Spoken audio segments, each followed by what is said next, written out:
Hello, everyone. Today, we're going to dive into something pretty profound.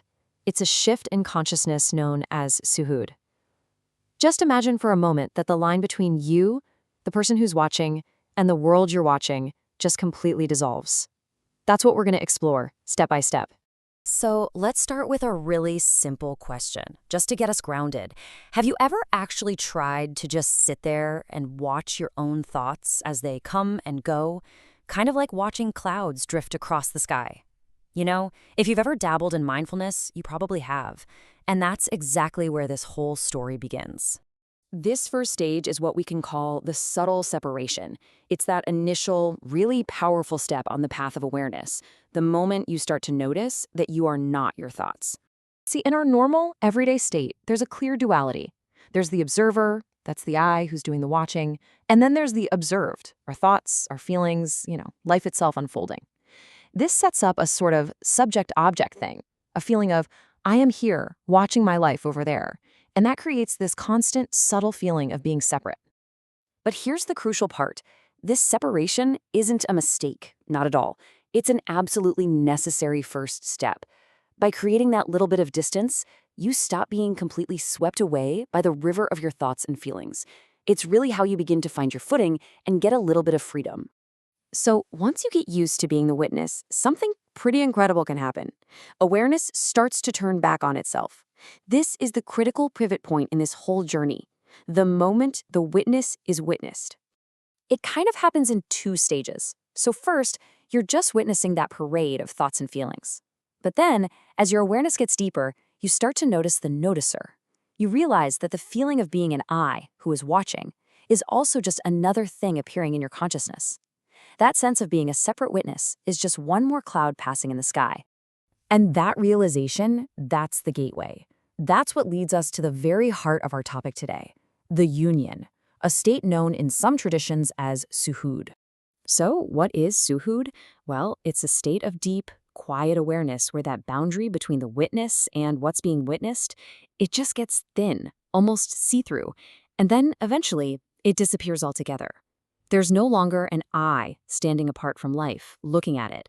There is just life happening. So what does that actually feel like? I mean, this isn't just some abstract idea. This shift completely transforms the experience of being alive. It becomes what you could call a life of oneness. In this state, there's no longer a sense of I am hearing the wind or I am having a thought. Instead, there is simply the moving wind, the passing thought, the beating heart, the distant sound. It's all just one single seamless movement happening in one big unified field of consciousness. And this brings about this profound sense of peace. But this peace doesn't come because your problems magically go away. It comes because you no longer feel like a small, separate self that's struggling against life. You feel like you are life, with all of its messiness and all of its beauty. Naturally, this leads to a fundamental shift in our deepest sense of self. We start to go beyond the personal I that we've always identified with. I absolutely love this quote because it clears up such a common misunderstanding. See, Syuhud isn't about destroying your ego. Your personal identity, your I, it still exists. You still have a name, a job, a personality, but it's just no longer the absolute center of your universe. It's more like a character in the play, not the entire stage. And for many, this experience of Syuhud is seen as a doorway, a gateway to an even deeper, more direct knowing of reality, a state some traditions call makrifat. It's really the beginning of seeing the profound mystery that's behind all of existence. So after an experience like this, what happens next? Do you just float away on a cloud of bliss? Well, not exactly. The journey continues right here in the everyday world.